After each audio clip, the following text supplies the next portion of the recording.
Okay, the main idea of this video is to take the settings shown in the Premier Guitar Rig Rundown Angus Young video, apply them to this basic rig that I have here, and see if we can get close to an 80s AC/DC Who Made Who guitar sound. It's a little bit more gainy, more distorted than the 70s era AC/DC.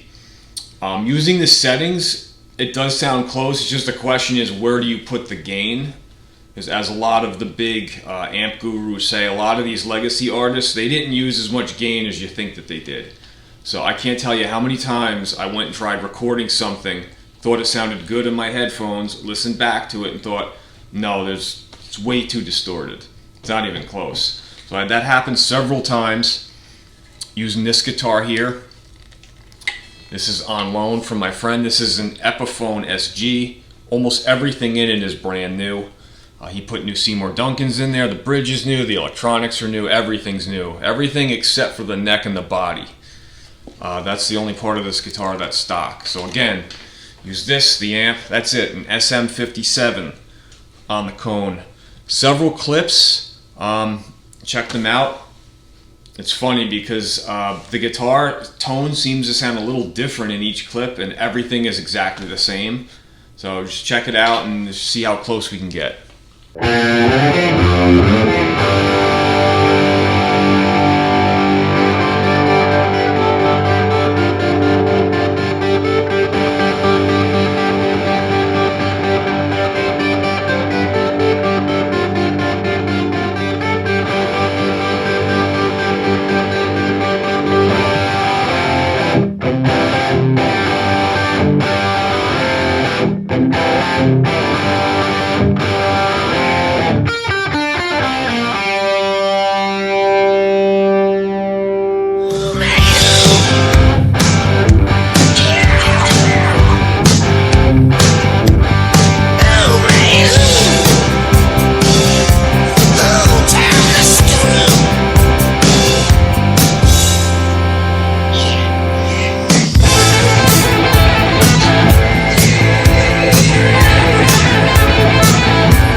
Again, and some of this it's in your hands, it's your fingers, that type of thing.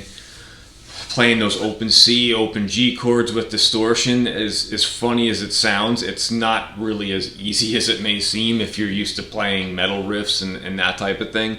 One thing that I didn't think about also, which I came across later on, was in the video they talk about how the custom Seymour Duncans that he had, it's a somewhat low resistance on the pickup. It's like 8 ohms or something like that.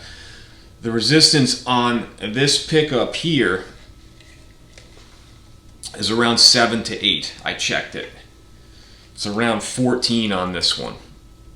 It's like almost double what he's using. So that may be something that kind of got in the way of this, or I could have gotten a little closer if I had a pickup that was had a little less output to it.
One thing to really keep in mind on the For Those About to Rock clip is that a lot of that is determined on how you're riding the volume knob. I have it around 8.5. The intro, it's around 5 or 6, and I'm going back and forth between that and the rhythm. That's kind of what gives it the different guitar sounds. But everything is the exact same as all the other clips. So even if it sounds a little different, it's based on that. All right, so just as a recap, everything on 3, except for the gain.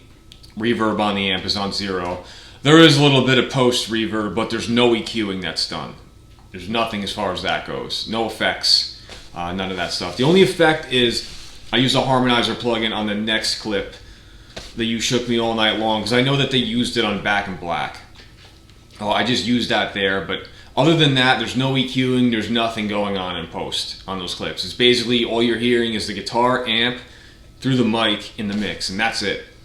So that's pretty much it. I'm pretty sure they said in the video that Angus used greenbacks in his cabinet. This is just a stock speaker. I would like to have a greenback in there, but I just haven't gotten around to it yet. So basically just use what we had, see as close as we could get. Hope you enjoyed the video, and one more clip left, and hope to see you in the next one. All right, thanks, take care.